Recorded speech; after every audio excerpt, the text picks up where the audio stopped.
Greetings, members, one and all of the Salivation Nation. Tried as I might, there's really just no way that I can think of to be clever about this. Silver has been found in fossilized worm poop.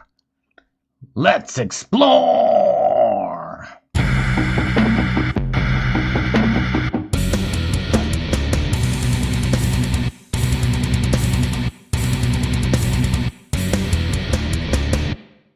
That's right, silver, the material that you see here, has been found inside of these droppings, what some may refer to as castings, worm castings. That's worm crap, for those of you in Rio Linda.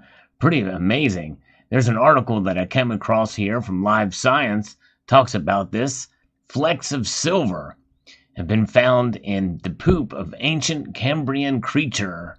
Has baffled scientists indeed.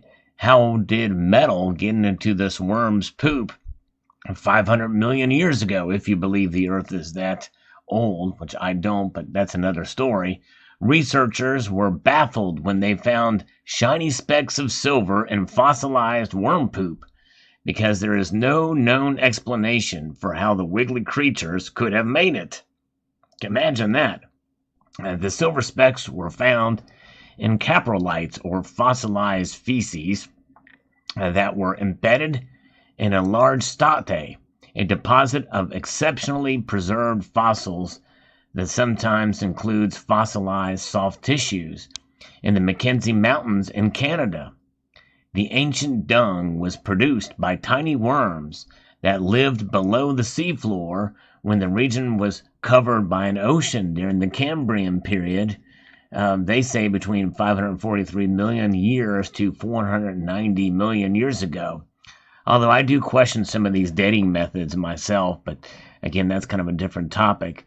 The largest of the silver specks was around 300 micrometers wide. If you compare it to human hair, which is about between 17 and 180 micrometers wide. Sizable for the excrement of such a small creature, according to his statement. So yes, so visible signs these silver specks are apparently probably to the human eye there. The discovery of silver inside coprolites was very surprising, a lead researcher, Julian Kimming, an assistant research professor at the Earth and Environmental Systems Institute at Penn State, told Live Science. It is the first time we've ever seen this. Pretty remarkable. The researchers were initially confused as to which animals the coprolites belonged to, but after slicing through rock samples, they came across fossilized worms still in the burrows, which would have been built below the seafloor. And here you can see an image of what these things would have looked like with the silver particles here embedded within. We got lucky that we found one of the worms still in the burrow, Kimming said. While it is not uncommon to find coprolites in the fossil record, it is very rare that we can assign the producer of them. Yes, however, the researchers do not believe the worms were responsible for the silver specks in the poop. The worms would only have been able to obtain the silver from the surrounding seafloor. But after analyzing the surrounding sediment, the researchers found that there were not sufficient concentrations of silver to explain the sizable chunks in the coprolites. Silver is also thought to be toxic to small invertebrates such as worms, but this idea has not been tested properly, according to his statement. I know, maybe next time I'm out in the yard and it rains, I'll take a silver eagle out there and let the worm crawl around on it and see if it causes any reaction. I kind of doubt it will. Instead, the culprit is a microbial colony that likely extracted it out of the water column. These microbes, most likely bacteria, then deposited the silver inside the worm feces before it fossilized, Kimming said. That is interesting. This could explain the uniform distribution of the metal throughout the coprolites. Well, and here's the thing. I mean, usually we think of silver as being antimicrobial, but in this case, the bacteria has jettisoned, I guess, as waste, released the silver. Maybe that's part of what it is. Maybe bacteria just don't like silver, so they end up ingesting it from the sea and then defecating it essentially out there throughout the coprolites from the bacteria. And that's how it happens. Imagine that. A load of crap essentially defecating inside of crap. That's pretty interesting dynamic, is it not? For Kimming, the most exciting part of this discovery was that microbes have been mining metals for so long. Oh, wow.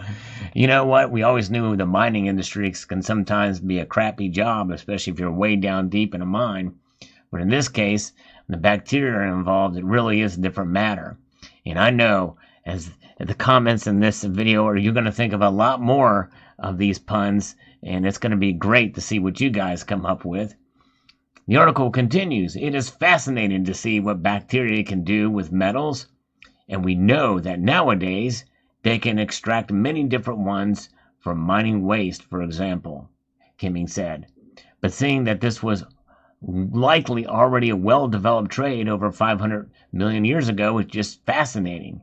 Yes, indeed, it sure is. Science is an amazing thing. It's going to be very interesting to see how maybe this could be transformed into modern science. We'll see. Imagine being able to do this on a grand scale, to be able to extract silver or gold or what have you, utilizing science in this regard. It's amazing what they can do. They can already extract silver out of waste water. I did a video on that quite some time ago. So it's very, very interesting indeed to see where things are going in the world of discovery and science as we progress on here. But what an amazing discovery here. Silver poop found in these ancient worms. What will they come up with next? It'll be very fascinating to see. There you have it. Hope you enjoyed this story. I'm going to probably tick this one up in the found precious metal treasure, because you know what I'm saying. In a crappy world, to find silver is definitely a good thing, even if it's silver that's been fossilized in worm poop from so many years ago. There you have it. I hope you enjoyed it, and I hope you will check out other videos in the playlist Found Precious Metal Treasure. I would like to extend a multitude of gratitude to you all for taking the time to watch. If you enjoy stories like this, unique stories about how precious metals impact us, humanity, and also in the world of science, I hope you will consider hanging out on the channel longer, maybe pressing that thumbs up button. Because when I say at the end, please rate, share, comment, and subscribe, that rate means to hit that thumbs up button. I find that less than 10% or about 10% of the viewers actually engage the thumb up button. So I hope maybe we'll get that up to 25 or maybe even 30%. Heck, you never know, maybe even 50%. So there you go. And so I hope you will consider subscribing if you haven't done so already. And again, a multitude of gratitude to you all for taking the time to watch this video.